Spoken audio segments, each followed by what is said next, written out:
Deolali camp येथील बाण school जवळील पाळदे मळ्यात 3 वर्षांची मादी बिबट्या जेरबंद करण्यात आली. पाळदे मळ्यातील रवींद्र पुंडलिक पाळदे यांच्या शेतात लावलेल्या पिंजऱ्यात रविवारी पहाटे ही बिबट्या मादी जेरबंद झाल्याने नागरिकांनी सुटकेचा निश्वास सोडला असला तरी या परिसरात आणखीन काही बिबट्या असल्याची भीती व्यक्त केली जाते आहे. पाळदे मळ्यातील मागील बाजूस लष्कराच्या विभागात मोठे जंगल आहे. तिथे तीव्र उन्हामुळे पाणी कमी पडल्याने वन्य प्राणी नागरी वस्तीकडे धाव घेत आहेत. काही दिवसांपूर्वी पाळदे मळ्यात बिबट्याचा वावर वाढल्याने पाळदे यांनी वन विभागाला पिंजरा लावण्याची मागणी केली होती.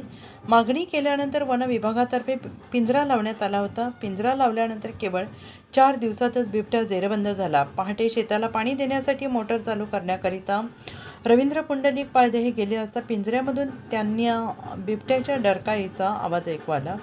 त्यांनी तात्काळ वन विभागाला आणि आपल्या नातेवाईकांना याची माहिती दिली. पिंजऱ्यात बिबट्या जेरबंद झाल्याची माहिती मिळताच वन विभागाचे विजयसिंह पाटील, नाना गोपाळघरे, अशोक खांजोडे घटनास्थळी दाखल झाले आणि त्यांनी पिंजरा ताब्यात घेऊन नाशिक येथील गंगापूर रोपवाटिकेत हलवला आहे आणि याच परिसरात आणखीही बिबटे असून त्यांनाही जेरबंद करण्यात यावे अशी मागणी सुनील पाटोळे, तानाजी चौधरी, उत्तम पाळदे, सुधीर पाळदे आदींसह रहिवाशांनी केली आहे.